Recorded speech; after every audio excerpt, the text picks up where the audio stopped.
এত দেরি করলি কেন তুই? এই আমি কি তোর বয়ফ্রেন্ড নাকি? যখন তুই চাবি তখনই তোর সামনে হাজির হতে হবে? যাই হোক, আপনি আপনার শার্টটা খুলুন তো। শার্ট খুলো কেন? আমি বোতাম সেলাই করবো। দোস্ত, কালকে রাতের বেলা না আমি একটা রোমান্টিক নাটক দেখছি। ওই নাটকের মধ্যে যে নায়িকা আছে না, তার বয়ফ্রেন্ডের শার্টের বোতাম সেলাই করে দেয়। এত কিউট একটা সিন, আমি না কাঁদছি। এখন আর মাথা থেকে সিনটা নামতেছি না, বন বন করে ঘুরতেছে। এই জন্য তোকে ডাকছি বোতাম সেলাই করতে। পাগল একটা, আস্তা পাগল। গিয়ে তো বয়ফ্রেন্ডের শার্ট সেলাই কর যা। আরে আমার বয়ফ্রেন্ড থাকলে তো আমি বয়ফ্রেন্ডকে সেলাই করবো, নাই তো। বয়ফ্রেন্ড যখন হবে তখন সেলাই করিস, লাগলে বয়ফ্রেন্ডের প্যান্টের বোতামও সেলাই করে দিস। হ্যাঁ, এটা ঠিক যে তুই আমার বয়ফ্রেন্ড না, কিন্তু তুই তো আমার মানে ছেলে বন্ধু।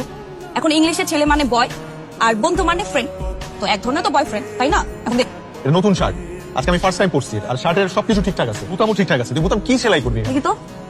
আরে সব টানটানা, এখন তো একটা বাটন নাই, মিসিং। বাটনটা সেলাই করে দে, সেটা খোল। আমি শার্ট খুলবো না। আচ্ছা, বল চটকে না দিয়ে দাঁত ফালাই দিবি, একটা কথা বলবি না। তুই কি করলি? এটা একটা সাদা শার্ট, কালো সুতা ব্যবহার করলি কেন? সমস্যা নেই, এটা কিন্তু একটা স্টাইল, ভালো লাগছে। এটা পাগল ছাগলের স্টাইল। তুই এটা একটা নতুন শার্ট, বারবার বলতেছি আমি ফার্স্ট টাইম পরছি। আমি জীবনে কোনোদিন কখনো সেলাই করি নাই, এই প্রথম আমি এত কষ্ট করে তোর এটা সেলাই করে দিলাম। আর তুই কই আমাকে অ্যাপ্রিশিয়েট করবি, খুশি হবি, তার তোকে পাগল বললি? অন্য সময় না আমি টাইম দিয়ে দিবি। ওই, আমি যে রাগ করে কিন্তু উঠে চলে গেলাম, তুই আমাকে ঠকাবি না?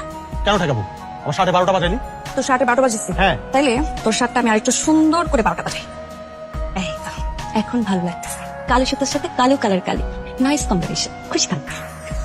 এক্সকিউজ মি, আপনি এই শার্টটা কোত্থেকে পাইছেন?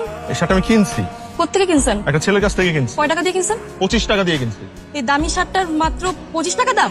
এরকম অনেক ছেলে পেলে আছে নেশা করে, কিন্তু নেশা টাকা জোগাড় করতে না পারে অনেক দামি দামি জিনিস কম দামে ছাইড়া দেয়। ওরকমই এক নেশা করে কাছ থেকে আমি এটা কিনছি। আপনি আমাকে এই শার্ট নিয়ে এত প্রশ্ন করতেছেন কেন? হু আর ইউ? আমার নাম পলি। ভালো থাকেন পলি। এই যে শার্টের যে পি লেখা অক্ষরটা আমি নিজের হাত দিয়ে বুনছি, এর জন্য এত প্রশ্ন জিজ্ঞেস করতেছি। ভাবি ভাবি ভাবি ভাবি ভাবি আল্লাহ, ক্যাম্পাসে এত মানুষ থাকতে পলি ভাবির সাথেই আমার কেন দেখা হইতে হবে? এখন আমার কি হবে? আমি না তোরে বলছিলাম ক্যাম্পাসের মধ্যে শার্ট পরে যাবি না, তোর কাছে শার্ট বেচছি? সরি ভাই, আমি কি নেশা কর যে 25 টাকার লিগে আমি শার্ট বিক্রি করবো? তুই আমার এত নিচে নামাইলি। সরি ভাই। এই তো সরি তুই কি আমি পানি খাবো নাকি? তুই জানোস তুই কত ঝামেলা লাগাইছস? তোর আজকে আমি কি করবো তুই কল্পনা করতে পারবি না। এই কোনা তুলে দেখছিস? সকালে একবার দেখছিলাম। আচ্ছা এখন কই থাকতে পারে বলতে পারিস? না, তা বলতে পারবো না, কিন্তু আজকে দেখলাম সেই সেজে গুজে ঘুরছে। তোর ফোনটা দে তো, আমার ফোনটা বন্ধ হয়ে গেছে, একটা ফোন দিব। এই তুলি তুলি, আমি রানা, ফোনটা কাটিস না। শোন, আমি টিএসসি তে গেছিলাম, তুই ওখানে ছিলি না। তুই ছিল। কোনো প্রবলেম? ঝগড়া করছিস না কেন? আরে পাগলের সাথে কে ঝগড়া করে? ও একটা ছেলের প্রেমে পড়ছে, আজকে নাকি ছেলের সাথে প্রথমবার দেখা করতে যাবে, আর আমাকে সাথে নিয়ে যাবে। কেন?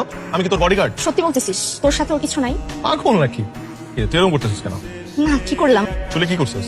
চুলে রিং করছি আজকে। রিং আমি শুনছি হার্টে পড়াই, তুই চুলেও পড়াইছিস। তুই কি কই হলে যাবি এখন? হ্যাঁ, হলেই যাচ্ছি। তুই কই যাচ্ছিস? আমি তো রাস্তা রাস্তায় ঘুরবো, দুপুরে খাই নাই তো, ক্ষুধা লাগছে। যদি কেউ খাওয়ায় তাহলে আল্লাহর কাছে দোয়া করবো খাই। আচ্ছা, আমি তোকে ট্রিট দিব। আয়। কনা বেগম কেমন আছেন? তুই আমার সাথে এভাবে কথা বলতেছিস কেন? তোর বয়ফ্রেন্ড কোথায়? আমাদের সাথে পরিচয় করিয়ে দিবি না? বয়ফ্রেন্ড মানে? রানাই তো বললো আজকে তোর একটা ছেলের সাথে ডেটিং এ যাওয়ার কথা। কুত্তাটা তোকে এই কথা বল। সাবধানে কথা। এই সাবধানে তুই কথা বল। তুই আমাকে আগে বলি তো পারতি যে কনার সাথে তোর প্রোগ্রাম আছে। এই কারণে সকাল থেকে তোর ফোন বন্ধ ছিল। ফোনে চার্জ ছিল না। ফোন বন্ধ থাকবে কেন? ফোনে চার্জ না। নে, খা। খাবারটা এখন সুন্দর করে খা। না না না, খা না, করে খা আর সুন্দর করে তোরা প্রেম কর। ওকে, বেস্ট অফ লাক।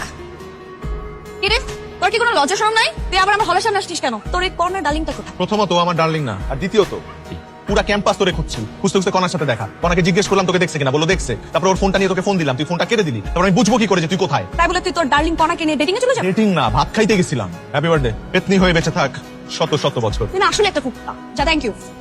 তুই হুট করে চলে যাওয়ার সিদ্ধান্ত কেন নিলি? আমি এখন বিয়ে করবো। তুই বিয়ে করার জন্য তুই উঠে পড়ে লাগছিস কেন? বিয়ে তো ফরজ কাজ, করবো না? শোন, কাল খুব সকালে বের হবো, তুই আমাকে বাস স্ট্যান্ড পর্যন্ত দিয়ে আসবি। আমি চল। এনে তো টিকিট। তুই আমার জন্য 2টা টিকিট কাটছিস? কেমন জানি পোড়া পোড়া গন্ধ পাচ্ছি। আমি কিন্তু সবই বুঝছি।